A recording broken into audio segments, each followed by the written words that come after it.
ಕರ್ತನ ಪರಿಶುದ್ಧವಾದ ನಾಮಕ್ಕೆ ಸ್ತೋತ್ರ ಉಂಟಾಗ್ಲಿ. ಹಾಗೂ ಈ ಒಂದು ಕೂಟದ ಪ್ರಾರಂಭಕ್ಕಾಗಿ ನಾವು ಕೀರ್ತನೆಗಳಲ್ಲಿ 477ನೇ ಕೀರ್ತನ ಹಾಡ್ತಾ ಇದ್ದೇವೆ. ದಯಮಾಡಿ ನೀವು ಸಹ ಅಲ್ಲಿ ಹಾಡ್ಕೊಳ್ಬೇಕು ಅಂತ ಪ್ರೀತಿಪೂರ್ವಕವಾಗಿ ಕೇಳ್ತೇವೆ.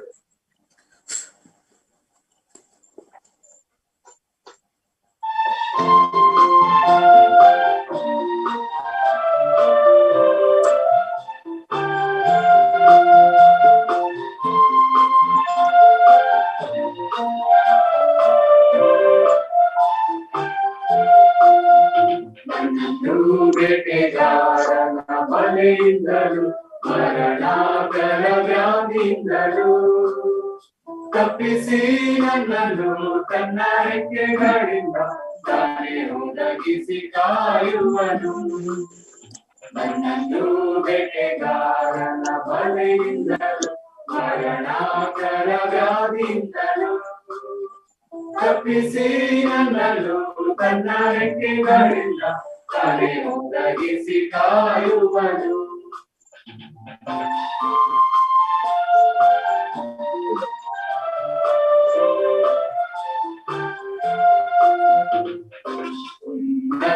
ಉನ್ನತನಾದವನೇ, ಸರ್ವಶಕ್ತನಾಗಿರುವವನೇ, ಮೊರೆ ಹೋಗುವನು ನಿನ್ನ ಆಶ್ರಯದಿ ಸುರಕ್ಷಿತನಾಗಿರುವನು. ನನ್ನ ಶರಣರು ದುರ್ಗವು ಭರವಸವು ನೀನೇ ಮಹೋನ್ನತನೇ. ನನ್ನನ್ನು ಬೇಟೆಗಾರನ ಬಲೆಯಿಂದಲೂ ಮರಣಾಕರ ವ್ಯಾಧಿಯಿಂದಲೂ ತಪ್ಪಿಸಿ ನನ್ನನ್ನು ತನ್ನ ರೆಕ್ಕೆಗಳಿಂದ ತಾನೇ ಒದಗಿಸಿ ಕಾಯುವನು.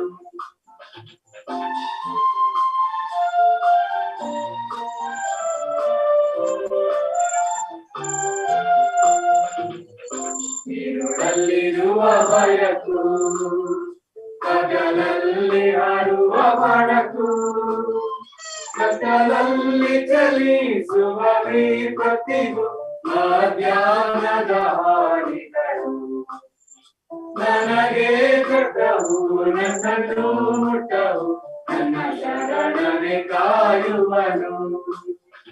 ನನ್ನನ್ನು ಬೇಟೆಗಾರನ ಬಲೆಯಿಂದಲೂ ಮರಣಾಕರ ವ್ಯಾಧಿಯಿಂದಲೂ ತಪ್ಪಿಸಿ ನನ್ನನ್ನು ತನ್ನ ರೆಕ್ಕೆಗಳಿಂದ ತಾನೇ ಒದಗಿಸಿ ಕಾಯುವನು.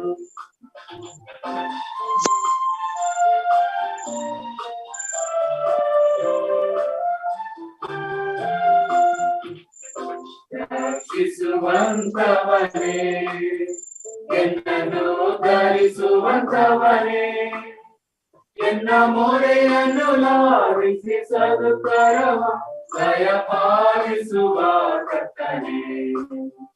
ದೀರ್ಘಾಯುಷ್ಯದಿಂದ ತೃಪ್ತಿಪಡಿಸಿ ಶ್ರೇಷ್ಠ ಭಾಗ್ಯವ ತೋರಿದನು. ನನ್ನನ್ನು ಬೇಟೆಗಾರನ ಬಲೆಯಿಂದಲೂ ಮರಣಾಕರ ವ್ಯಾಧಿಯಿಂದಲೂ ತಪ್ಪಿಸಿ ನನ್ನನ್ನು ತನ್ನ ರೆಕ್ಕೆಗಳಿಂದ ತಾನೇ ಒದಗಿಸಿ ಕಾಯುವನು. ನನ್ನನ್ನು ಬೇಟೆಗಾರನ ಬಲೆಯಿಂದಲೂ ಮರಣಾಕರ ವ್ಯಾಧಿಯಿಂದಲೂ ತಪ್ಪಿಸಿ ನನ್ನನ್ನು ತನ್ನ ರೆಕ್ಕೆಗಳಿಂದ ತಾನೇ ಒದಗಿಸಿ ಕಾಯುವನು.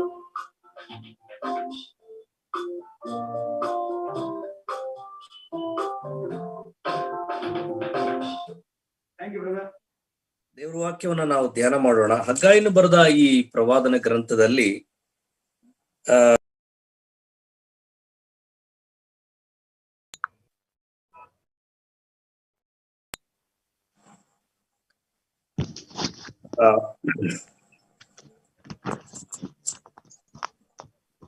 ಬಹಳ ಕ್ಲುಪ್ತವಾದ ಸಂದೇಶವು ಜಕಾರ್ಯನಿಗೆ ದೇವರು ಕೊಟ್ಟದ್ದನ್ನ ನಾವಿಲ್ಲಿ ಗಮನಿಸ್ತಾ ಇದ್ದೇವೆ. ನಾವು ಅನೇಕ ಸಾರಿ ಇದರ ಹಿಂದೆ ಕೂಡ ಧ್ಯಾನ ಮಾಡಿದೆವು. ಪ್ರವಾದಿಗಳಲ್ಲಿ ದೊಡ್ಡ ಪ್ರವಾದಿಗಳು, ಚಿಕ್ಕ ಪ್ರವಾದಿಗಳೆಂಬ ಭೇದ ಇಲ್ಲ. ಹಿರಿ ಪ್ರವಾದಿಗಳು, ಕಿರು ಪ್ರವಾದಿಗಳೆಂಬ ಭೇದವಿಲ್ಲ. ಗ್ರಂಥ ರಚನೆಯಲ್ಲಿ, ಪುಸ್ತಕಗಳನ್ನು ಬರೆಯೋದ್ರಲ್ಲಿ ದೇವರು ಅವರಿಗೆ ಯಾವ ವಿಷಯಗಳನ್ನ ಪ್ರಸ್ತಾಪಿಸಿದ್ದಾನೋ ಅಥವಾ ಯಾವ ವಿಷಯಗಳನ್ನು ಅವರೊಂದಿಗೆ ಮಾತನಾಡಲಿಕ್ಕೆ ದೇವರು ಪ್ರೇರೇಪಿಸಿದ್ದಾನೋ ಅವುಗಳನ್ನು ಮಾತ್ರ ಅವರು ಜನಗಳಿಗೆ ಅಥವಾ ಜನರೊಂದಿಗೆ ಸಂಭಾಷಿಸಲಿಕ್ಕೆ ಮಾತನಾಡಲಿಕ್ಕೆ ಅವರಿಷ್ಟವುಳ್ಳವರಾಗಿದ್ರು.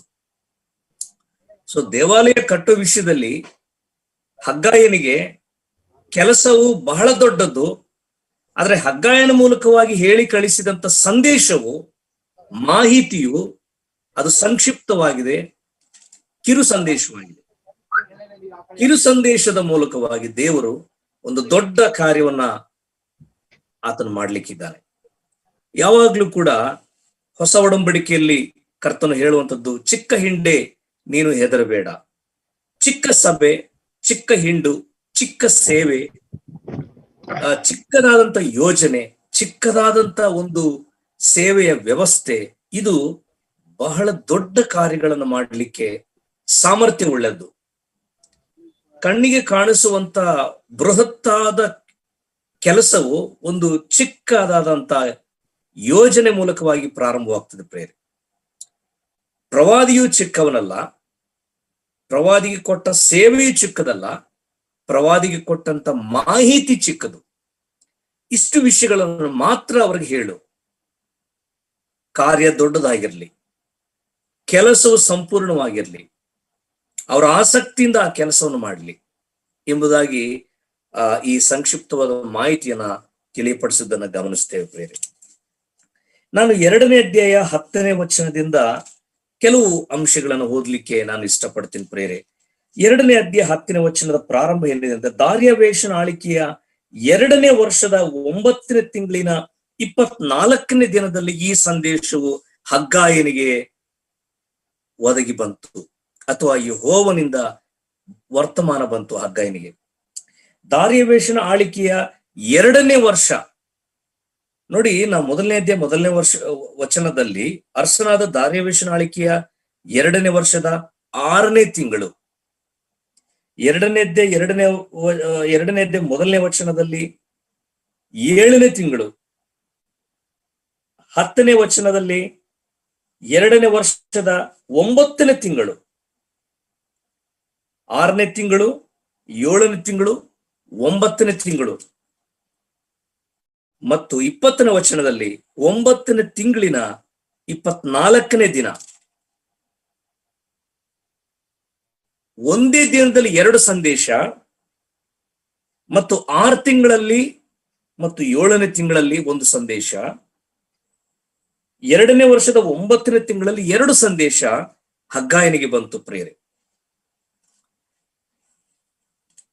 ದೇವರು ಪ್ರತಿ ಒಂದನ್ನು ಕೂಡ ಕಾಲವನ್ನು, ಸಮಯವನ್ನು ಬಹಳ ನಿರ್ದಿಷ್ಟವಾಗಿ ಆತನು ಲೆಕ್ಕ ಹಾಕುವಂತನಾಗಿದ್ದಾನೆ.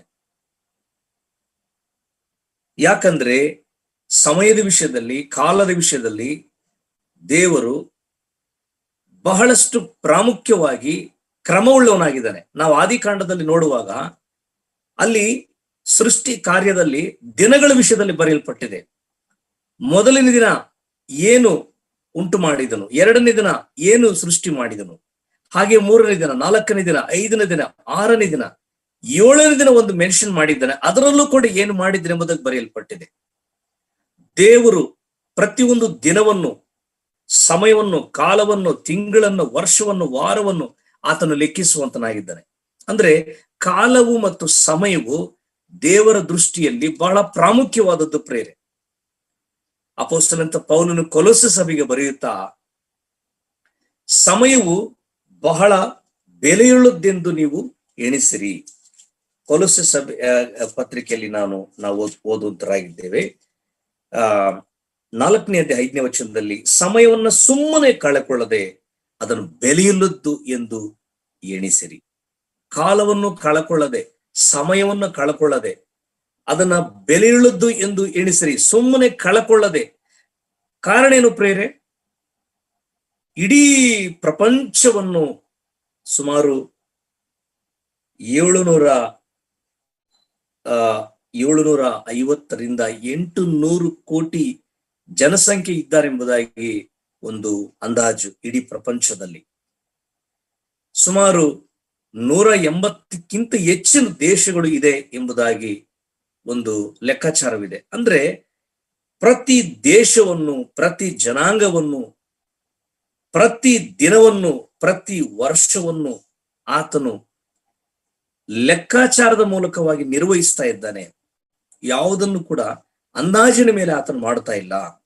ಪ್ರತಿಯೊಂದು ಕೂಡ ತನ್ನ ಕಾಲಕ್ಕೆ ತಕ್ಕಂತೆ ಆತನು ಕೆಲಸವನ್ನು ಮಾಡ್ತಾ ಇದ್ದಾನೆ. ಸೊ ಹಾಗಾಗಿ ಹಗ್ಗಾಯನ ಈ ಗ್ರಂಥದಲ್ಲಿ ಅರಸನು ತನ್ನ ಆಳ್ವಿಕೆಯಲ್ಲಿ ಯಾವ ತಿಂಗಳಲ್ಲಿ ಆಳ್ಬೇಕಾದ್ರೆ ಈ ಹಗ್ಗಾಯನ ಸಂದೇಶ ಜನರಿಗೆ ಹೋಯಿತು, ಆಗ ಯಾರು ಆಳ್ತಾ ಇದ್ರು, ಯಾವ ತಿಂಗಳಲ್ಲಿ ಆಳ್ತಾ ಇದ್ರು, ಎಷ್ಟನೇ ತಿಂಗಳಾಗಿತ್ತು ದಾರ್ಯಾವೇಶನು, ಮತ್ತು ಯಾವ ದಿನದಲ್ಲಿ ಆ ಸಂದೇಶ ಹೋಯಿತು, ಇದು ಬಹಳ ಪ್ರಾಮುಖ್ಯವಾದದ್ದು ಪ್ರೇರೆ. ಸೊ ಹಾಗಾಗಿ ಸಮಯದ ವಿಷಯದಲ್ಲಿ ನಾವು ಬಹಳ ಎಚ್ಚರಿಕೆಯಿಂದ, ಕಾಲದ ವಿಷಯದಲ್ಲಿ ಎಚ್ಚರಿಕೆಯಿಂದ ಇರಬೇಕು. ರೋಮಾಪುರದ ಸಭೆಗೆ ಬರೀತಾ ಇದ್ದಾನೆ ಪೌಲನು 13ನೇ ಅಧ್ಯಾಯ 1ನೇ ವಚನದಲ್ಲಿ ಏನಂತ ಬರೀತಾನೆ ಪ್ರೇರೆ? ರೋಮಾ ಪತ್ರಿಕೆಯಲ್ಲಿ ನೋಡುವಾಗ ನೋಡಿ 13ನೇ ಅಧ್ಯಾಯ, ಯಾಕಂದ್ರೆ ಅಲ್ಲಿ ಸಮಯದ ಕುರಿತಾಗಿ ಬರೆಯಲ್ಪಟ್ಟ 11ನೇ ವಚನ, 13:11, ಈಗಿನ ಕಾಲವು ನಿದ್ದೆಯಿಂದ ಎಚ್ಚರವಾಗತಕ್ಕ ಕಾಲವೆಂದು ಅರಿತು ಇದನ್ನೆಲ್ಲ ಮಾಡಿರಿ. ನಾವು ಕ್ರಿಸ್ತನನ್ನು ಮೊದಲು ನಂಬಿದ ಕಾಲದಲ್ಲಿ ಇದ್ದದಕ್ಕಿಂತ ಈಗ ನಮ್ಮ ವಿಮೋಚನೆಯು ಹತ್ತಿರವಾಯಿತು. ഇരുಳು ಬಹಳ ಮಟ್ಟಿಗೆ ಕಳೆಯಿತು, ಹಗಲು ಸಮೀಪವಾಯಿತು. ಅಂದ್ರೆ ಕಾಲದ ಕುರಿತಾಗಿ ನೋಡುವಾಗ ಈಗಿನ ಕಾಲವು ನಿದ್ದೆಯಿಂದ ಎಚ್ಚರವಾಗತಕ್ಕ ಕಾಲ. ಇದು ರೋಮಾಪುರ ಸಭೆಗೆ 1ನೇ ಶತಮಾನದಲ್ಲಿ ಬರೆದಂತ ಒಂದು ಪತ್ರ. ಸೊ ಆಗಲೇ ಅಷ್ಟು ಎಚ್ಚರಿಕೆ ಮತ್ತು ಜವಾಬ್ದಾರಿ ಜಾಗ್ರತೆಯಿಂದ ಇರಬೇಕೆಂಬುದಾಗಿ ಪವಿತ್ರಾತ್ಮನು ತಾನೇ ಪೌಲನ ಮೂಲಕವಾಗಿ ಬರೆಸ್ತಾ ಇದ್ದಾನೆ.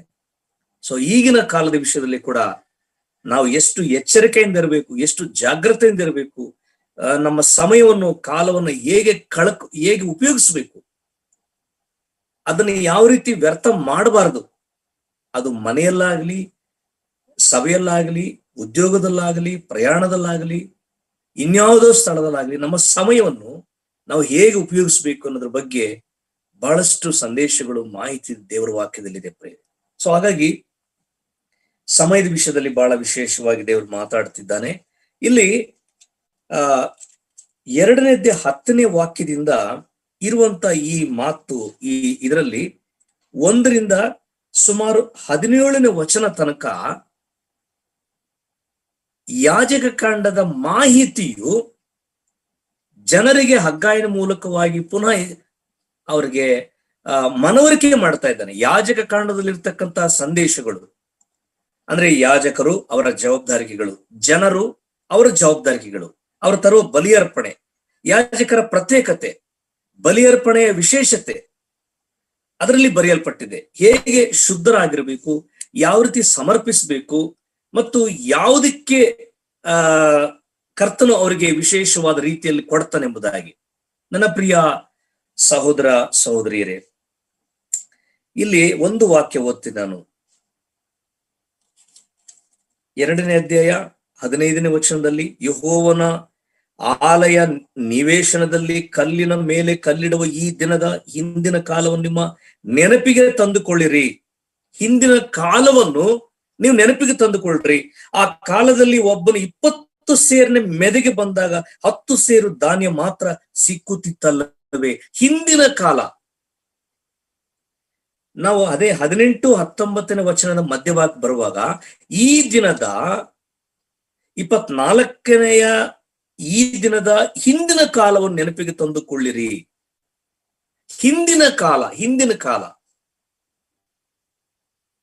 ಒಂದು ವೇಳೆ 15ನೇ ವಚನದಲ್ಲಿ ನೀವು ಹಿಂದಿನ ಕಾಲ ನೆನಪಿಗೆ ತಂದುಕೊಳ್ಳ್ರಿ ಎಂಬುದಾಗಿ ಹೇಳುವಾಗ ಅದು 1ನೇ ಅಧ್ಯಾಯದಲ್ಲಿ ಇರುವಂತಹ ವಿಷಯಗಳು. 1ನೇ ಅಧ್ಯಾಯದಲ್ಲಿ ಏನೇನಿದೆ? ನೀವು ಬಿತ್ತುತ್ತಿದ್ದೀರಿ, ನೀವು ದುಡಿಯುತ್ತಿದ್ದೀರಿ ಆಗ, ಮತ್ತು ಪ್ರಯಾಸ ಪಡುತ್ತಿದ್ದೀರಿ, ನಿಮಗೆ ಏನು ಸಿಕ್ತಿರ್ಲಿಲ್ಲ. ಅದು ಹಿಂದಿನ ಕಾಲ. ಅಲ್ಲಿಗೆ ಅರಸನಾದ ದಾರ್ಯಾವೇಶನ ಆಳ್ವಿಕೆಯ 6ನೇ ತಿಂಗಳನ ಆ 1ನೇ ದಿನದಲ್ಲಿ ನಿಮಗೆ ಈ ಸಂದೇಶ ಬಂದಾಗ ನಿಮ್ಮ ಸ್ಥಿತಿ ಹೇಗಿತ್ತು ಅಂತೇಳಿ 2ನೇ ಅಧ್ಯಾಯ 10-11ನೇ ವಚನದಿಂದ ಬರೆಯಲ್ಪಟ್ಟಿದೆ. ನಿಮ್ಮ ಸ್ಥಿತಿ ಹೇಗಿತ್ತು, ನಿಮ್ಮ ವ್ಯವಸ್ಥೆ ಹೇಗಿತ್ತು. ಅಂದ್ರೆ ಇಲ್ಲಿ ಈ 2ನೇ 10ನೇ ವಚನದ ಸಂದೇಶದ ಪ್ರಾಮುಖ್ಯವಾದ ಸಾರಾಂಶ ಏನಂತ ಹೇಳಿದ್ರೆ, ನೀವು ದೇವರಿಗೆ ಬಲಿಯರ್ಪಣೆ ಮಾಡ್ತಾ ಇದ್ರಿ ಅಥವಾ ಕಾಣಿಕೆಗಳನ್ನು ತರ್ತಾ ಇದ್ರಿ, ಆದ್ರೆ ಅದರ ಒಂದು ಪ್ರತ್ಯೇಕತೆ ಅಥವಾ ಬಲಿಯರ್ಪಣೆಯ ವಿಶೇಷತೆ ಇರಬೇಕು. ಬಲಿ ಅರ್ಪಿಸೋದು ಅಥವಾ ಕಾಣಿಕೆ ಕೊಡೋದು ಪ್ರಾಮುಖ್ಯ ಅಲ್ಲ, ನೀವು ಹೇಗೆ ತರ್ತೀರಿ ಅದೇ ಪ್ರಾಮುಖ್ಯ. ಯಾವ ವಿಧಾನದಲ್ಲಿ ಕರ್ತನಿಗೆ ಒಪ್ಪಿಸ್ತೀರಿ ಅದೇ ಪ್ರಾಮುಖ್ಯ. ಕರ್ತನಿಂದ ನೀವು ಪ್ರತಿಫಲವನ್ನು ಪಡೆಯುವುದಕ್ಕಾಗಿ ಈ ನಿಮ್ಮ ಕಾಣಿಕೆಯು ಯೆಹೋವನ ಸನ್ನಿಧಿಯಲ್ಲಿ ಹೇಗೆ ಮೊರೆಯಿಡುತ್ತದೆ ಅಥವಾ ಹೇಗೆ ಆತನಿಗೆ ಅದು ಸಮರ್ಪಕವಾಗ್ತದೆ ಎಂಬುದೇ ಬಹಳ ಪ್ರಾಮುಖ್ಯ. ಅದಕ್ಕೆ ಬಹಳ ವಿವರವಾಗಿ ಹೇಳಿದ್ದೇನೆಂದ್ರೆ 13ನೇ ವಚನದಲ್ಲಿ, 12ನೇ ವಚನ 13ನೇ ವಚನದಲ್ಲಿ 2 ಅಂಶ ಬರೆಯಲ್ಪಟ್ಟಿದೆ. ಒಬ್ಬನು ತನ್ನ ವಸ್ತ್ರದ ಸೆರಗಿನಲ್ಲಿ ಮೀಸಲಿನ ಮಾಂಸವನ್ನು ಇಟ್ಟುಕೊಂಡು ಬರುತ್ತಿರುವಾಗ ಆ ಸೆರಗು ರೊಟ್ಟಿಯನ್ನು ಇಲ್ಲವೋ ಗುಗ್ಗರಿಯನ್ನು ದ್ರಾಕ್ಷಾರಸವನ್ನು ಎಣ್ಣೆಯನ್ನು ಆಹಾರ ಪದಾರ್ಥಗಳನ್ನು ಸೋಕಿದರೆ ಅವು ಪರಿಶುದ್ಧವಾಗುವೋ.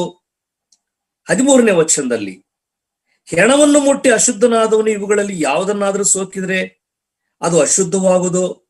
ಅಂದ್ರೆ ಇಲ್ಲಿ ನೀವು ತರುವಂತ ಕಾಣಿಕೆಯು ನಿಮಗೆ ಪ್ರಾಮುಖ್ಯ ಆಗಿರ್ಬೋದು, ಅದರ ಕರ್ತನೆ ಹೇಳುವಂಥದ್ದು ನಾನು ಯಾವುದನ್ನು ಪ್ರಾಮುಖ್ಯ ಎಣಿಸ್ತೇನೆ ಅಂದ್ರೆ ಕಾಣಿಕೆಯನ್ನು ಪ್ರಾಮುಖ್ಯ ಎಣಿಸೋದಿಲ್ಲ, ನೀವು ತರುವ ವಿಧಾನವನ್ನು ಪ್ರಾಮುಖ್ಯ ಎಣಿಸ್ತೇನೆ.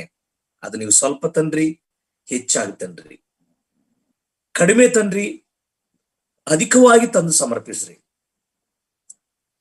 ನೀವು ಒಬ್ಬರೇ ತರ್ತೀರಾ ಅಥವಾ ಕುಟುಂಬಕ್ಕೆ ತರ್ತೀರಾ, ನಾನು ಅದನ್ನು ಎಣಿಸೋದಿಲ್ಲ. ಆದ್ರೆ ನೀವು ನಿಮ್ಮ ಕಾಣಿಕೆಯನ್ನು ಅಥವಾ ನೀವು ನನಗೆ ಕೊಡುವಂಥದ್ದನ್ನ ಯಾವ ವಿಧಾನದಲ್ಲಿ ನೀವು ಕೊಡ್ತೀರಿ ಅದು ಬಹಳ ಪ್ರಾಮುಖ್ಯ. ನನ್ನ ಪ್ರಿಯ ಸಹೋದರ ಸಹೋದರಿ, ಈ ದೇವರಿಗೆ ಸಮರ್ಪಿಸುವಂಥದ್ದು ಅಂದ್ರೆ ಅಲ್ಲಿ ಆರಾಧನೆ ಬರ್ತದೆ. ಆರಾಧನೆ ಅಂದ್ರೆ ದೇವರಿಗೆ ಕೊಡುವಂಥದ್ದು, ದೇವರಿಗೆ ಸಮರ್ಪಿಸುವಂಥದ್ದು, ದೇವರಿಗೆ ಮೀಸಲಿಡುವಂಥದ್ದು. ನಮ್ಮ ಆರಾಧನೆ ಭಾವನೆಗಳಲ್ಲಿ ಯಾವ ವಸ್ತುವನ್ನು ಯಾವ ವ್ಯಕ್ತಿಗೂ ಯಾವ ವಸ್ತುವಿಗೂ ಕೊಡದೇ ಇರುವಂತ ಆ ಯೋಗ್ಯಕರವಾದ ಸ್ಥಾನವನ್ನು ಕರ್ತನಿಗೆ ಕೊಟ್ಟು ಅಂತರಂಗದ ಮೂಲಕವಾಗಿ ಪೂಜಿಸುವುದೇ ನಿಜವಾದ ಆರಾಧನೆ. ನಿಜವಾದ ಆರಾಧನೆಯು ಬೇರೆ ಯಾರಿಗೂ ಕೊಡದಿರತಕ್ಕಂಥ ಸ್ಥಾನವನ್ನು ಕರ್ತನಿಗೆ ಕೊಡುವಂಥದ್ದು. ನೋಡಿ, ಆರಾಧನೆಯಲ್ಲಿ 2 ಅಂಶ ಇದೆ. ಒಂದು ದ್ರವ್ಯಯಾಗ ಸಮರ್ಪಣೆ, 2 ಆತ್ಮೀಕ ಸಮರ್ಪಣೆ, ಸ್ತೋತ್ರ ಯಜ್ಞ ಮತ್ತು ದ್ರವ್ಯ ಯಜ್ಞ. ಅದಕ್ಕೆ ನಾವು ಯಾವಾಗ್ಲೂ ಕೂಡ ಮೇಜಿನ ಬಳಿಯಲ್ಲಿ ಕಾಣಿಕೆ ಇಡ್ತೀವಿ. ಯಾಕೆ ಪ್ರಿಯರೇ? ಕಾಣಿಕೆಯು ಆರಾಧನೆಯಲ್ಲಿ ಒಂದು ಭಾಗ. ಮೇಜಿನ ಮೇಲೆ ಇರುವಂತ ಆ ಒಂದು ಚಿಹ್ನೆಗಳು ಕರ್ತನಾದ ಯೇಸು ಕ್ರಿಸ್ತನನ್ನ ಜ್ಞಾಪಕ ಮಾಡಿಕೊಂಡು ನಾವು ಆತನಿಗೆ ಮನಪೂರ್ವಕವಾದ ಆತ್ಮೀಕ ಸ್ತೋತ್ರ ಯಜ್ಞಗಳನ್ನ ಸಮರ್ಪಿಸ್ತೀವಿ. ಇಬ್ರಿ ಬರೆದ ಪತ್ರಿಕೆ ಪ್ರಕಾರವಾಗಿ ಸ್ತೋತ್ರ ಯಜ್ಞಗಳು ಆತ್ಮೀಕವಾದ ಯಜ್ಞಗಳು. ಆದ್ರೆ ಈ ದ್ರವ್ಯಯಾಗ ಸಮರ್ಪಿಸುವಾಗ ಅದು ಪ್ರತ್ಯಕ್ಷವಾಗಿರ್ಬೇಕು, ಅದು ವಸ್ತು ರೂಪದಲ್ಲಿರ್ಬೇಕು. ಅದಕ್ಕೆ ನಾವು ಕಾಣಿಕೆಯನ್ನ ಕರ್ತನೆ ಕೊಡ್ತೀವಿ. ಈ ಆರಾಧನೆ ಸಂಪೂರ್ಣವಾಗದ ಯಾವಾಗ ಪ್ರಿಯರೇ? ಬಹಳ ಮಂದಿ ನಾನು ಅರ್ಜೆಂಟ್ ಡ್ಯೂಟಿಗೆ ಹೋಗ್ಬೇಕು, ರೊಟ್ಟಿ ದ್ರಾಕ್ಷಾರಸ ತಗೊಂಡು ಹೋಗ್ಬಿಡ್ತೀನಿ. ಆರಾಧನೆ ಸಂಪೂರ್ಣ ಆಗ್ಲಿಲ್ಲ ಪ್ರಿಯರೇ. ಯಾಕಂದ್ರೆ ಆರಾಧನೆಯ ಸಂಪೂರ್ಣತೆಯು ಅಕ್ಷರಾರ್ಧವಾಗಿರ್ತಕ್ಕಂಥ ಕಾಣಿಕೆಯನ್ನು ಸಮರ್ಪಣೆ ಮಾಡೋದ್ರ ಮೂಲಕವಾಗಿ ಆರಾಧನೆ ಸಂಪೂರ್ಣವಾಗ್ತದೆ. ಕಾಣಿಕೆ ಕೂಡಿಸೋದ್ರ ಮೂಲಕ, ಕಾಣೆ ಸಮರ್ಪಣೆ ಮಾಡೋದ್ರ ಮೂಲಕವಾಗಿ. ಅದು ದ್ರವ್ಯಯಾಗ ಅಂತೇಳಿ ಯಾಜಕಕಾಂಡ ಬರೆಯಲ್ಪಟ್ಟಿದೆ, ದ್ರವ್ಯಯಾಗ ಸಮರ್ಪಣೆ ಎಂಬುದಾಗಿ. ಈ ದ್ರವ್ಯಯಾಗ ಸಮರ್ಪಣೆ ಕೂಡ ಹೊಸ ಒಡಂಬಡಿಕೆಯಲ್ಲಿ ಅಪೊಸ್ತಲನಾದ ಪೌಲನು ಕೊರಿಂಥ ಸಭೆಗೆ ಬರೆಯುತ್ತಾ 16ನೇ ದಿನದಲ್ಲಿ ವಾರದ 1ನೇ ದಿನದಲ್ಲಿ ನೀವು ಗಂಟು ಮಾಡಿ ಇಟ್ಟುಕೊಂಡಿರ್ಬೇಕು. ಭಾನುವಾರದಿಂದ ನೀವು ಗಂಟು ಮಾಡಿ ಇಟ್ಟುಕೊಳ್ಳಬೇಕು. ಈ ಭಾನುವಾರ ದಿನ ಯಾಕೆ ಗಂಟು ಮಾಡಿ ಇಟ್ಟುಕೊಳ್ಳಬೇಕು? ಅಪೊಸ್ತಲ ಕೃತ್ಯಗಳು 20ನೇ ವಚನದಲ್ಲಿ ವಾರದ 1ನೇ ದಿನದಲ್ಲಿ ನಾವು ರೊಟ್ಟಿ ಮುರಿಯುವ ನಿಯಮಕ್ಕಾಗಿ ಕೂಡಿ ಬಂದೆವು. ಈ ರೊಟ್ಟಿ ಮುರಿಯುವ ದಿನದಲ್ಲಿ ಈ ಗಂಟು ಮಾಡಿ ಇಟ್ಟುಕೊಳ್ಳಬೇಕು, ಕೂಡಿಸ್ಬೇಕು. ಬ್ರದರ್ನ ಅಸೆಂಬ್ಲಿ ಬೋಧನೆ ಎಲ್ಲ ಪ್ರೇರೆ, ಹೊಸ ಒಡಂಬಡಿಕೆ ಬೋಧನೆ ಕೂಡ ಇದು. 1ನೇ ದಿನದಲ್ಲಿ ಬಿಟ್ಟರೆ ಇನ್ನು ಯಾವ ದಿನದಲ್ಲೂ ಕೂಡ ಕಾಣಿಕೆಯನ್ನು ಕೂಡಿಸಬಾರದು. ಭಾನುವಾರ ಹೊರತುಪಡಿಸಿ ಇನ್ನು ಯಾವ ದಿನದಲ್ಲಿ ಕೂಡ ಕಾಣಿಕೆಯನ್ನು ಕೂಡಿಸಬಾರದು.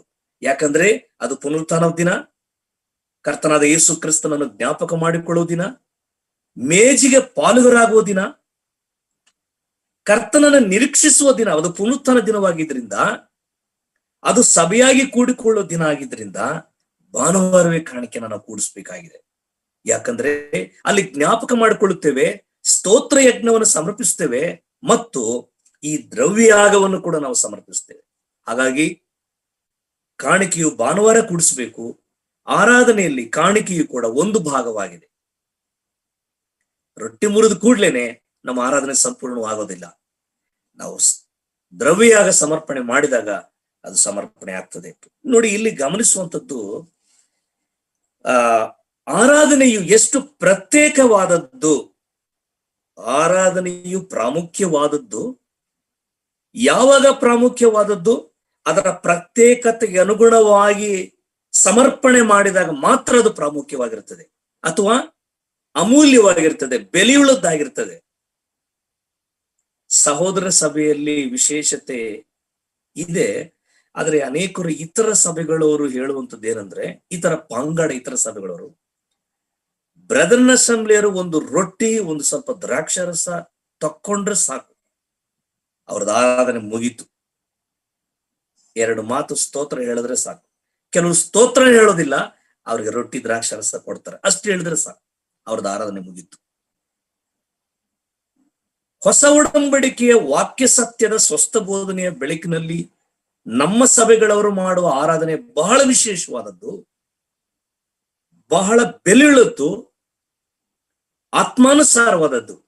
ಆದರೆ ನಮ್ಮ ಅನುಕೂಲಕ್ಕೆ ಮಾಡಿಕೊಳ್ಳುತ್ತೀವಲ್ಲ ಕೆಲವು ವಿಷಯಗಳು, ನಮ್ಮ ಅನುಕೂಲ, ನಮ್ಮ ವ್ಯವಸ್ಥೆಗೆ, ನಾನು ಅರ್ಜೆಂಟಾಗಿ ಎಲ್ಲಿಗೆ ಹೋಗ್ಬೇಕಾಗಿತ್ತು ಮತ್ತು ನಾನು ಇವತ್ತು ತಡವಾಗಿ ಬರ್ತೇನೆ ಮತ್ತು ಹೀಗೆ ನಿಂತ್ಕೊಂಡು ರೊಟ್ಟಿ ತಕೊಂಡು ಹೋಗ್ತೇನೆ, ಈ ವ್ಯವಸ್ಥೆಯು ಹೊಸ ಒಡಂಬಡಿಕೆ ಸಭೆಗೆ ಅಷ್ಟು ಯೋಗ್ಯಕರವಾಗಿಲ್ಲ. ಇತರ ಪಂಗಡದ ಸಭೆಗಳವರು ಕೂಡ ಅದನ್ನ ಬಹಳ ಪ್ರಾಮುಖ್ಯ ಪರಿಗಣಿಸುವುದಿಲ್ಲ ಪ್ರೇರೆ. ಹಾಗಾಗಿ ಆರಾಧನೆ ಬಹಳ ವಿಶೇಷ. 12ನೇ ವಚನದಲ್ಲಿ ಏನಂತ ಬರೆಯಲ್ಪಟ್ಟಿದೆ? ಅವು ಪರಿಶುದ್ಧವಾಗುವೋ. 13ನೇ ವಚನದಲ್ಲಿ ಅದು ಅಶುದ್ಧವಾಗುವೋ. ಇಲ್ಲಿ ತಂದಿರುವ ಕಾಣಿಕೆ ಎಣಿಸಲ್ಪಡ್ತಾರೆ ಲೆಕ್ಕಾಚಾರದಲ್ಲಿ, ಯಾವ ವಿಧಾನದಲ್ಲಿ ಸಮರ್ಪಿಸ್ತದೆ ಅದು ಬಹಳ ಪ್ರಾಮುಖ್ಯ. ನಾವೊಮ್ಮೆ ಈ ವಾಕ್ಯವನ್ನ ನೋಡಿ ನಾನು ಎಲ್ಲಿಗೆ ತಿರುಗಿಸ್ಲಿಕ್ಕೆ ಇಷ್ಟಪಡ್ತೀನಿ ಅಂತ ಹೇಳಿದ್ರೆ, ಸಮುವೇಲ ಮೊದಲನೇ ಗ್ರಂಥ 15ನೇ ಅಧ್ಯಾಯದಲ್ಲಿ ಅಮಾಲೇಕ್ಯರ ಮೇಲೆ ಸೌಲನು ಯುದ್ಧಕ್ಕೆ ಹೊರಡಿದಕ್ಕಾಗಿ ಅನೇಕರನ್ನು ಸಿದ್ಧಪಡಿಸ್ಕೊಳ್ತಾನೆ.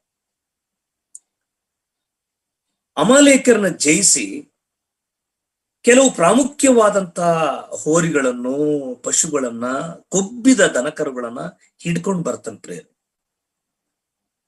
ಬಲಿಯರ್ಪಣೆ ಮಾಡ್ಲಿಕ್ಕಾಗಿ.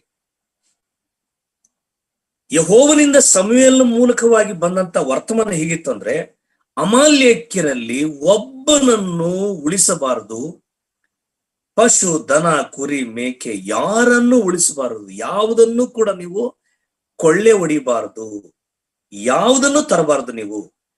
ಅಮಾಲೇಕ್ಯರು ಐಗುಪ್ತ ದೇಶದಿಂದ ಇಸ್ರಾಯೇಲರು ಕಾನಾನ್ ದೇಶಕ್ಕೆ ಬರುವಾಗ ಉಳಿದವರಂತೆ ಇಸ್ರಾಯೇಲರನ್ನು ಒಳ್ಳೆ ಮನೋಭಾವನೆಯಿಂದ ಎದುರುಗೊಳ್ಳಲಿಲ್ಲ. ಇಸ್ರಾಯೇಲರ ಆಹಾರ ಮತ್ತು ನೀರು, ಅಗತ್ಯವುಳ್ಳ ವಸ್ತುಗಳನ್ನ ತೆಗೆದುಕೊಂಡು ಬಂದವರಿಗೆ ಸಹಕಾರ ಮಾಡಲಿಲ್ಲ ಅಥವಾ ಅವರಿಗೆ ನೆರವಾಗ್ಲಿಲ್ಲ. ಬದಲಾಗಿ ಇಸ್ರಾಯೇಲರನ್ನ ದೂಷಿಸಿದ್ದಾರೆ, ಅವ್ರಿಗೆ ಮೇಲೆ ತಿರುಗಿ ಬಿದ್ದಿದ್ದಾರೆ, ಅವರ ಪ್ರಯಾಣದಲ್ಲಿ ಬಳಲಿ ಹೋದವರನ್ನ ಹೆಚ್ಚು ಬಳಲಿಸಿದ್ದಾರೆ. ಹಾಗಾಗಿ ಅಮಾಲೇಕ್ಯರನ್ನ ಒಬ್ಬರನ್ನು ಕೂಡ ನೀನು ದಯ ತೋರಿಸಬಾರದು ಎಂಬುದಾಗಿ ದೇವರಾದ ಯೆಹೋವನು ಸಮುವೇಲನ ಮೂಲಕವಾಗಿ ಹೇಳಿ ಕಳಿಸ್ತಾನೆ ಸೌಲನಿಗೆ. ಸೌಲ್ ಏನ್ ಮಾಡ್ತಾನೆ? ಅಮಾಲೇಕ್ಯರ ಮೇಲೆ ಯುದ್ಧವನ್ನ ಸಾರಿ ಎಲ್ಲರನ್ನು ನಿರ್ನಾಮ ಮಾಡಿ ಅಲ್ಲಿನ ಅರಸನನ್ನ ಉಳಿಸ್ತಾನೆ, ಕೊಬ್ಬಿದ ದನಕರುಗಳನ್ನು ಉಳಿಸ್ತಾನೆ, ಅವೆಲ್ಲವನ್ನ ಹಿಂದೆ ಕಟ್ಟಾಕಿರ್ತಾನೆ ಪ್ರೇಯರ್.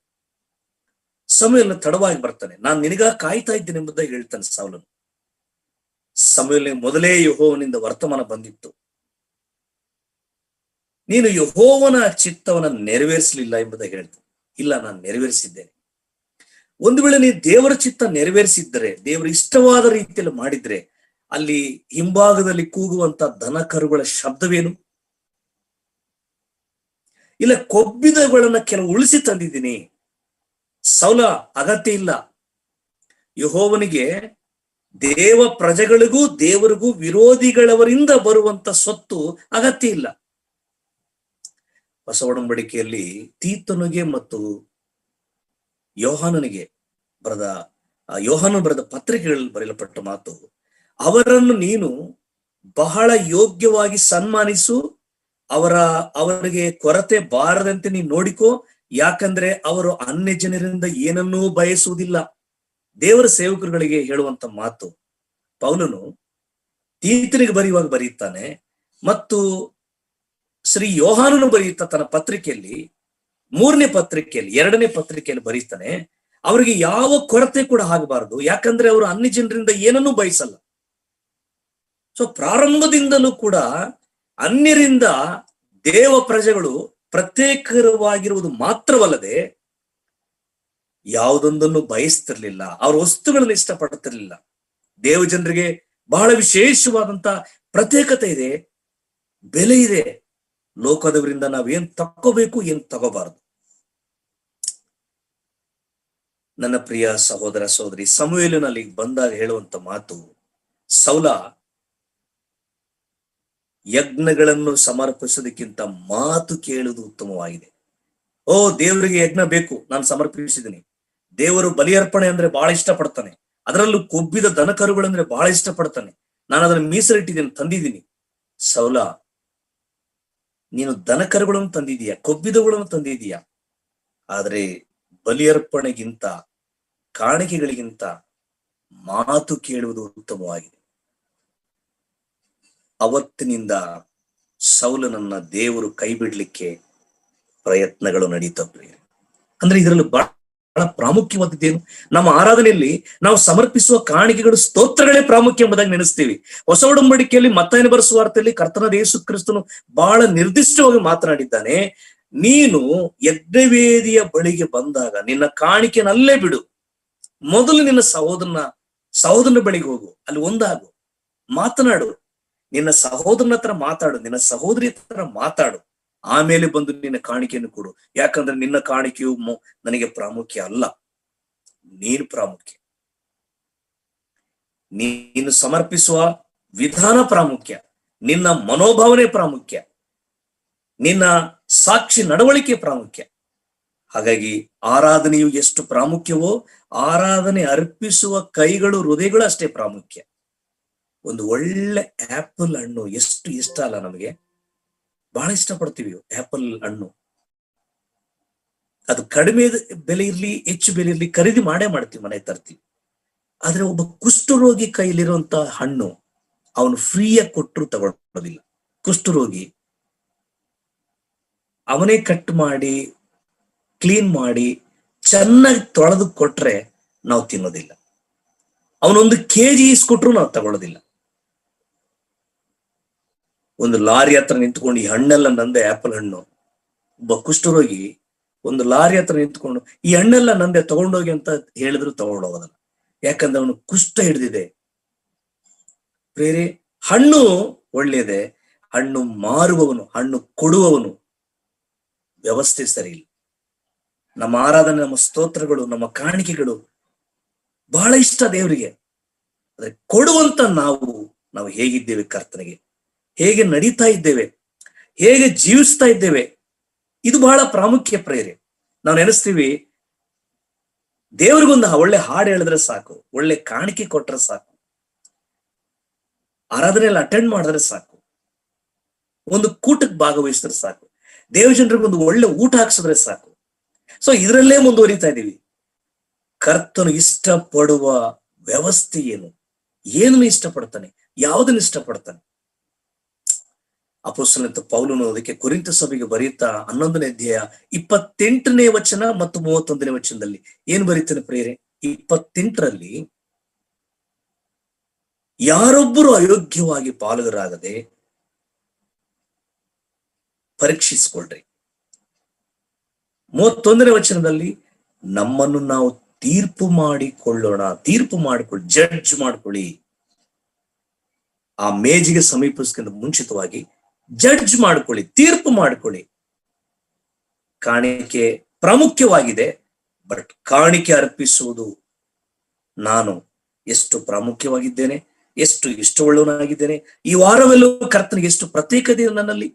ನನ್ನ ಮಾತು, ನಡತೆ, ನನ್ನ ಸ್ವಭಾವ, ನನ್ನ ಜೀವನ, ನನ್ನ ಕುಟುಂಬ, ನಾನು ಮಾಡುವ ವ್ಯವಹಾರಗಳು, ನನ್ನ ಸಂಭಾಷಣೆ, ನಾನು ಎಲ್ಲೆಲ್ಲಿ ಹೇಗೆ ನಡ್ಕೊಂಡಿದ್ದೇನೆ, ಹೇಗೆ ಕಳೆದಿದ್ದೇನೆ, ಅವೆಲ್ಲವೂ ಕೂಡ ಭಾನುವಾರ ಬೆಳಿಗ್ಗೆ ಸ್ತೋತ್ರ ಸಲ್ಲಿಸುವಾಗ ನೆನಪು ಬರ್ತದೆ ಪ್ರೇರೆ. ಸೊ ಹಾಗಾಗಿ ನಮ್ಮ ಆರಾಧನೆಯು ಮಾಡುವಂಥದ್ದು ಬಹಳ ಪ್ರಾಮುಖ್ಯ, ಮಾಡಲೇಬೇಕು, ಅನಿವಾರ್ಯ, ಅಗತ್ಯ ಇದೆ. ಬಟ್ ಕರ್ತನಿಗೆ ಕೊಡುವ ಕಾಣಿಕೆಗಳು, ಸ್ತೋತ್ರದ ಕಾಣಿಕೆ, ದ್ರವ್ಯ ಸಮರ್ಪಣೆಯ ಕಾಣಿಕೆಗಳು, ಇದು ಬಹಳ ವಿಶೇಷವಾದ ಜೀವನದಿಂದ, ಪ್ರತ್ಯೇಕವಾದ ನಡವಳಿಕೆಯಿಂದ ಕರ್ತನಿಗೆ ನಾವು ಸಮರ್ಪಿಸಬೇಕಾಗಿದೆ. ಸೊ ಹಾಗಾಗಿ ಸೌಲನಿಗೆ ಹೇಳುವಂತ ಮಾತು, ನೀನು ಕಾಣಿಕೆ ಸಮರ್ಪಿಸಿದ ಮೊದಲು ಮಾತು ಕೇಳಬೇಕು. ಮಾತು ಕೇಳುವುದು ಉತ್ತಮವಾಗಿದೆ, ಅನಂತರ ಸೊ ಹಾಗಾಗಿ ಯಾಜಕ ಕಾಂಡದ ವಿಷಯದಲ್ಲಿ ಅಲ್ಲಿ ಬರೆಯಲ್ಪಟ್ಟ ಮಾತು ಅಶುದ್ಧವೇ. ಆರಾಧನೆಯು ಅಥವಾ ಕಾಣಿಕೆ ಒಂದು ಪ್ರತ್ಯೇಕವಾದದ್ದು. ಭಾನುವಾರ ಪ್ರತ್ಯೇಕವಾದದ್ದು, ಭಾನುವಾರದ ನಡೆಯುವ ಕಾರ್ಯಕ್ರಮಗಳು ಪ್ರತ್ಯೇಕವಾದವು, ಭಾನುವಾರ ದಿನದಲ್ಲಿ ಕರ್ತನ ಕೊಡುವ ಸಂದೇಶ ಪ್ರತ್ಯೇಕವಾದದ್ದು, ಭಾನುವಾರ ದಿನದಲ್ಲಿ ಕೂಡುವ ಜನರು ಪ್ರತ್ಯೇಕವಾದವರು, ಅಲ್ಲಿ ನಡೆಯುವ ಕಾರ್ಯಕ್ರಮ ಪ್ರತ್ಯೇಕವಾದದ್ದು, ಆರಾಧನೆ ಪ್ರತ್ಯೇಕವಾದದ್ದು. ಸೊ ಪ್ರತ್ಯೇಕತೆ, ಸಪರೇಷನ್ ಈಸ್ ವೆರಿ ಇಂಪಾರ್ಟೆಂಟ್. ಪ್ರತ್ಯೇಕತೆ, ಅಶುದ್ಧವೇ ಅಂದ್ರೆ ಅಲ್ಲಿ ಪ್ರತ್ಯೇಕವಾಗಿ ಕರ್ತನನ್ನು ಆರಾಧಿಸಬೇಕು. ಸೊ ಹಾಗಾಗಿ ಹಗ್ಗಾಯನು 13ನೇ ವಚನದಲ್ಲಿ ಹೆಣವನ್ನ ಮುಟ್ಟಿ ಅಶುದ್ಧನಾದವನು ಇವುಗಳಲ್ಲಿ ಯಾವುದನ್ನಾದ್ರೂ ಸೋಕಿದರೆ ಅಶುದ್ಧವಾಗುವುದೋ ಎಂದು ಕೇಳಿದ್ದಕ್ಕೆ ಯಾಜಕರು, ಅಶುದ್ಧವೇ ಅಂದ್ರೆ ಅಶುದ್ಧವಾದದ್ದು ಎಷ್ಟು ದೊಡ್ಡದಿದ್ದರೂ, ಎಷ್ಟು ಬೆಲೆ ಇದ್ದರೂ ಅದು ಕರ್ತನು ಇಷ್ಟಪಡುವುದಿಲ್ಲ ಎಂಬ ಸತ್ಯಾಂಶವನ್ನ ಇದರಲ್ಲಿ ನಾವು ಕಲಿಯುತ್ತಾ ಇದ್ದೇವೆ. ಅಶುದ್ಧವಾದದ್ದು, ಅಪವಿತ್ರವಾದದ್ದು, ಅಯೋಗ್ಯವಾದದ್ದು, ಅಸಹ್ಯವಾದದ್ದು ಕರ್ತನ ಇಷ್ಟಪಡುವುದಿಲ್ಲ. ಮೀಸಲಾಗಿದ್ದು ಬೇಕು, ಮೆಚ್ಚುಗೆಯಾಗಿದ್ದು ಬೇಕು. ರೋಮಾಪುರ ಸಭೆಗೆ ಬರೆಯುತ್ತಾ ರೋಮ 12ನೇ ಅಧ್ಯಾಯ 1ನೇ ವಚನದಲ್ಲಿ ದೇವರಿಗೆ ಮೆಚ್ಚುಗೆಯಾದದ್ದು, ಮೀಸಲಾದದ್ದು ನಾವು ಸಮರ್ಪಣೆ ಮಾಡಬೇಕೆಂಬುದಾಗಿ. ಸೊ ಹಾಗಾಗಿ ಕರ್ತನಿಗೆ ಒಂದು ಸಮರ್ಪಣೆ ಮಾಡುವಂಥದ್ದು ಬಹಳ ಪ್ರಾಮುಖ್ಯವಾದದ್ದು ಪ್ರೇರೆ. ನೋಡಿ 14ನೇ ವಚನದ ಕೆಳಭಾಗದಲ್ಲಿ, ಅದರಂತೆ ಈ ಪ್ರಜೆಯು, ಅದರಂತೆ ಈ ಜನಾಂಗವು, ಅದರಂತೆ ಇವರು ಕೈ ಹಾಕುವ ಎಲ್ಲ ಕೆಲಸವು, ಅಲ್ಲಿ ತಂದಿಡು ನೈವೇದ್ಯವು ನನಗೆ ಅಶುದ್ಧವೇ ಸರಿ. ಅಂದ್ರೆ ನೈವೇದ್ಯ ಬಂದಿದೆ ಎಂಬುದಾಗಿ ಕರ್ತನು ಸಂತೋಷ ಪಡ್ತಾ ಇಲ್ಲ. ಎಷ್ಟು ತಂದಿದ್ದಾರೆ ಅಂತೇಳಿ ದೇವರು ಲೆಕ್ಕ ಮಾಡ್ತಾ ಇಲ್ಲ. ಯಾವ ವಿಧಾನದಲ್ಲಿ ತಂದಿದ್ದಾರೆ, ಎಷ್ಟು ಪ್ರತ್ಯೇಕಿಸಿ ಅಥವಾ ಶುದ್ಧಿಗೊಳಿಸಿ ಪರಿಶುದ್ಧತೆಯಿಂದ ತಂದಿದ್ದಾರೆ.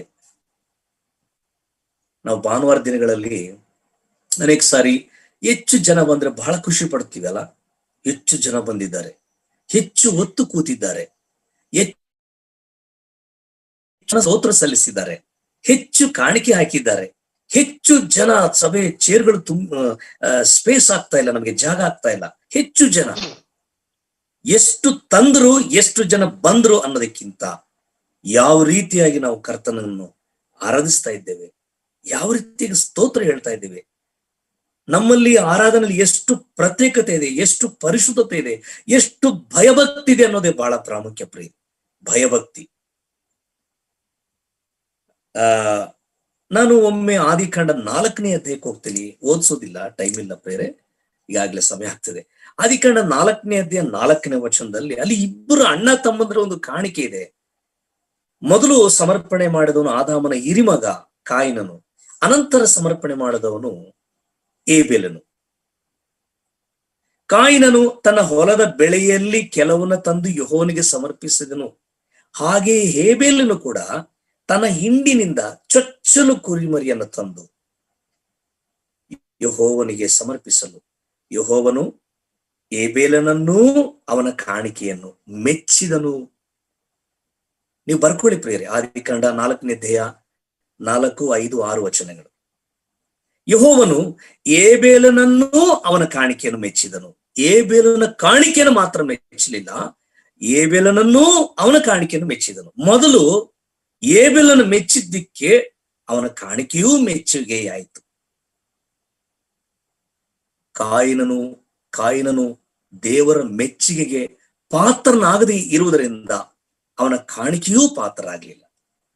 ಪ್ರಿಯರೇ, ಇಲ್ಲಿ ನಾವು ಕಲಿಯುವಂತ ಪಾಠ ಏನಂತ ಹೇಳಿದ್ರೆ, ನಾವು ಮಾಡೋ ಪ್ರಾರ್ಥನೆ, ನಾವು ಮಾಡೋ ಆರಾಧನೆಗಳು, ನಾವು ಮಾಡೋ ಸೇವೆ, ಇವುಗಳಿಗಿಂತ ಮೊದಲು ಇವುಗಳನ್ನ ಸಮರ್ಪಣೆ ಇವುಗಳನ್ನು ಮಾಡುವ ನಾವೇ ದೇವರಿಗೆ ಮೆಚ್ಚುಗೆ ಆಗ್ಬೇಕು ಪ್ರಿಯರೇ. ಅಂದ್ರೆ ಒಂದು ಅರ್ಥದಲ್ಲಿ ಹೇಳ್ಬೇಕಾದ್ರೆ, ಏಬೇಲನು ದೇವರಿಗೆ ಕಾಣಿಕೆಯನ್ನು ಸಮರ್ಪಣೆ ಮಾಡದೇ ಇದ್ದರೂ ಕೂಡ ಏಬೇಲನು ದೇವರಿಗೆ ಮೆಚ್ಚುಗೆ ಆಗುತ್ತಿದ್ದನು. ಏಬೇಲನು ದೇವರನ್ನ ಆರಾಧನೆ ಮಾಡದೇ ಇದ್ದರೂ ಕೂಡ ಏಬೇಲನು ದೇವರಿಗೆ ಇಷ್ಟವುಳ್ಳವನಾಗಿದ್ದನು ಅಥವಾ ಇಷ್ಟವುಳ್ಳವನಾಗುತ್ತಿದ್ದನು. ಹೇಗೆ ಪ್ರಿಯರೇ? ಏಬೇಲನ ಮನೋಭಾವನೆ, ಏಬೇಲನ ನಡವಳಿಕೆ, ಏಬೇಲನ ಸ್ವಭಾವ, ಅಂತರಂಗದ ಪ್ರೇರೇಪಣೆಗಳು, ಏಬೇಲನ ಉದ್ದೇಶಗಳು, ಯೋಜನೆಗಳು, ಏಬೇಲನ ಆಲೋಚನೆಗಳು, ಏಬೇಲನ ಸ್ವಭಾವದ ಭಾವನೆಗಳು ಯೆಹೋವನು ಮೆಚ್ಚಿಕೊಳ್ಳುತ್ತಾ ಇದ್ದನು ಯಾವಾಗ್ಲೂ ಕೂಡ. ಸೊ ಹಾಗಾಗಿ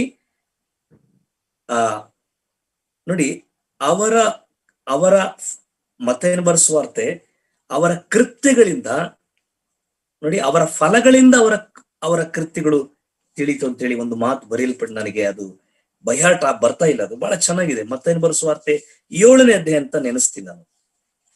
ಮ್ಯಾಥ್ಯೂ ಗಾಸ್ಪಲ್ ಚಾಪ್ಟರ್ 7:16 7:16 ಅವರ ಫಲಗಳಿಂದ ಅವರನ್ನು ತಿಳ್ಕೊಳ್ಳುವಿರಿ, ಅವರ ಫಲಗಳಿಂದ ಅವರನ್ನು ತಿಳ್ಕೊಳ್ಳುವಿರಿ. ಯಾವ ಫಲ ಕಾಯಿನ ತಂದಿದ್ದು? ಹೊಲದ ಕೆಲವು ಬೆಳೆಯನ್ನು ತಂದ. ಆದ್ರೆ ಹೇಬೇಲನು ಏನ್ ತಂದ? ಹೇಬೇಲನು ತನ್ನ ಹಿಂಡಿನಿಂದ ಚೊಚ್ಚಲು ಕುರಿಮನ್ನು ತಂದ. ಅಂದ್ರೆ ಜೀವಂತವಾಗಿರುವುದನ್ನು ತಂದ, ಜೀವಿಸುವುದನ್ನು ತಂದ, ಬೆಲೆಯುಳ್ಳದ್ದನ್ನು ತಂದ, ಶ್ವಾಸವಿರುವುದನ್ನು ತಂದ. ಅವರ ಫಲಗಳಿಂದ, ಅವರ ಕೆಲಸಗಳಿಂದ, ಅವರ ಕೃತ್ಯಗಳಿಂದ, ಅವರ ನಡತೆಯಿಂದ ಅಥವಾ ಅವರ ಅರ್ಪಿಸುವುದನ್ನು ನೋಡಿ ಅವರನ್ನು ನೀವು ತಿಳ್ಕೊಳ್ಳುತ್ತೀರಿ. ಅವರ ಫಲಗಳು, ಏಬೇಲನ ಸ್ವಭಾವ ಹೇಗಿತ್ತೋ ಅವನ ಆರಾಧನೆ ಕೂಡ ಹಾಗೆ ಇದೆ. ಹಾಗಾಗಿ ಆದಿಕಾಂಡ 4ನೇ ಅಧ್ಯಾಯ 5-6 ವಚನಗಳಲ್ಲಿ ಯೆಹೋವನು ಏಬೇಲನನ್ನೂ ಅವನ ಕಾಣಿಕೆಯನ್ನು ಮೆಚ್ಚಿದನು. ನನ್ನ ಪ್ರಿಯ ಸಹೋದರ ಸಹೋದರಿ, ಇವರಿಗೆ ಈ ಹಗ್ಗಾಯನ ಮೂಲಕವಾಗಿ ಅವ್ರಿಗೆ ಹೇಳಿಸ್ಕಳಿಸುವಂತ ಮಾತೇನಂತ ಹೇಳಿದ್ರೆ, ನೀವು ನನಗೆ ಸಮರ್ಪಣೆ ಮಾಡೋ ಆರಾಧನೆ ನಿಲ್ಲಿಸಲಿಲ್ಲ. ಆರಾಧನೆ ಮಾಡ್ತಾ ಇದ್ರಿ, ಬಲಿಯರ್ಪಣೆ ಮಾಡ್ತಾ ಇದ್ರಿ. 14ನೇ ವಚನದ ಕಡೆ ಅಂಶ, ಅಲ್ಲಿ ತಂದಿಡುವ ನೈವೇದ್ಯ ನನಗೆ ಅಶುದ್ಧವೇ ಸರಿ. ನೀವು ನೈವೇದ್ಯ ತಂದಿಡ್ತಾ ಇದ್ರಿ, ಬಲಿಯರ್ಪಣೆ ಮಾಡ್ತಾ ಇದ್ರಿ, ನಾನು ಸ್ವೀಕರಿಸ್ತಿರ್ಲಿಲ್ಲ. ಯಾಕಂದ್ರೆ ನಿಮ್ಮ ಸ್ವಭಾವ ನನಗೆ ಇಷ್ಟವಾಗಿರ್ಲಿಲ್ಲ, ನಿಮ್ಮ ನಡವಳಿಕೆ ಇಷ್ಟವಾಗಿರ್ಲಿಲ್ಲ, ನಿಮ್ಮ ಆಲೋಚನೆಗಳು ನನಗೆ ಇಷ್ಟವಾಗಿರ್ಲಿಲ್ಲ. ಕಾಣಿಕೆಯನ್ನು ಅರ್ಪಿಸಲು ನಿಲ್ಲಿಸಲಿಲ್ಲ, ಆದ್ರೆ ನನಗಾಗಿ ಜೀವಿಸುವುದನ್ನ ನೀವು ಆಲೋಚನೆ ಮಾಡಲಿಲ್ಲ. ನೈವೇದ್ಯವನ್ನು ಸಮರ್ಪಿಸುವುದು ನೀವು ಬಿಡ್ಲಿಲ್ಲ, ಆದ್ರೆ ನನ್ನ ಮನೋಭಾವನೆಯನ್ನ ಕುರಿತಾಗಿ ನೀವು ಚಿಂತಿಸಲಿಲ್ಲ. ನಾನು ಏನು ಇಷ್ಟಪಡ್ತೇನೋ, ನನ್ನ ಆಸೆ ಏನಿದೆ, ನನ್ನ ಬಯಕೆ, ನನ್ನ ಅಭಿಲಾಷೆ ಏನಿದೆ, ನೀವು ಅದನ್ನು ಗ್ರಹಿಸಲಿಲ್ಲ.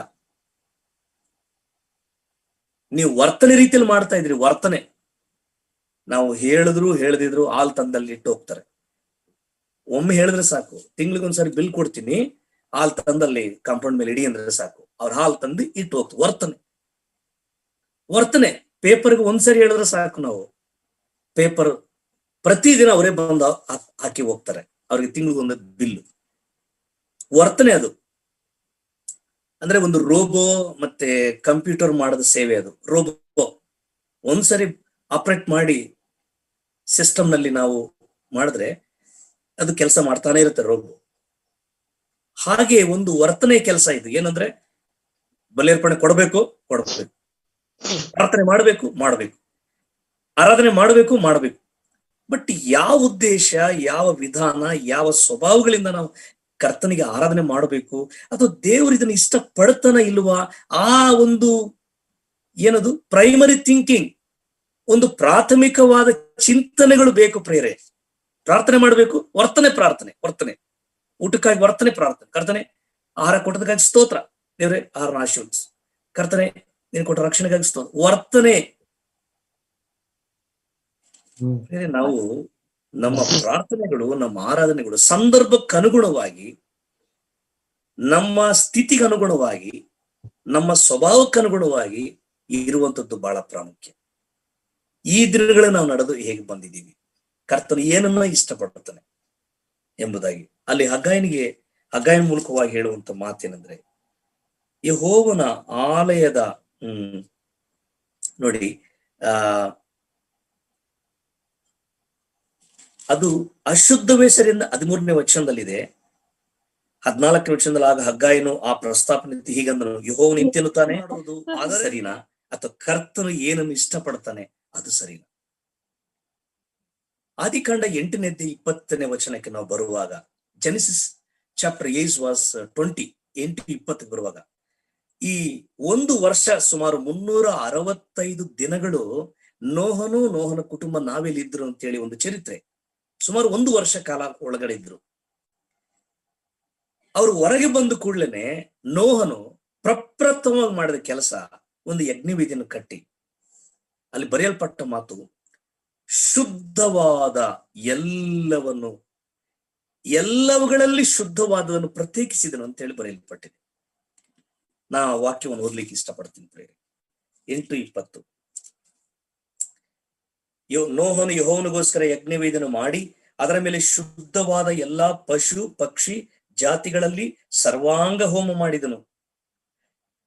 ಎಲ್ಲ ಪಶು ಪಕ್ಷಿ ಜಾತಿ ಎಲ್ಲವೂ ಇದಾವೆ, ಆದ್ರೆ ಅದರೊಳಗಿಂದ ಶುದ್ಧವಾದದನ್ನ ಪ್ರತ್ಯೇಕಿಸಿದ್ದಾನೆ. ಪ್ರತ್ಯೇಕತೆಯು ನಮ್ಮ ಜೀವನ ಪ್ರತ್ಯೇಕತೆ, ನಮ್ಮ ಆರಾಧನೆ ಪ್ರತ್ಯೇಕತೆ, ನಮ್ಮ ಸೇವೆಯು ಪ್ರತ್ಯೇಕತೆ, ಸಮಾಜದಲ್ಲಿ ಅನ್ಯ ಜನರ ಮಧ್ಯದಲ್ಲಿ ನಮ್ಮ ಕುಟುಂಬ ಪ್ರತ್ಯೇಕತೆ, ಕುಟುಂಬದ ವ್ಯವಸ್ಥೆಯು ಪ್ರತ್ಯೇಕತೆ, ಉದ್ಯೋಗದಲ್ಲಿ ನಮ್ಮ ಕೆಲಸ ಕಾರ್ಯಗಳು ಪ್ರತ್ಯೇಕತೆ, ನಡತೆಯಲ್ಲಿ ಉಳಿದವರಿಗಿಂತಲೂ ಪ್ರತ್ಯೇಕತೆಯನ್ನು ಕರ್ತನು ಬಹಳ ಇಷ್ಟಪಡ್ತಾನೆ ಪ್ರಿಯರೇ.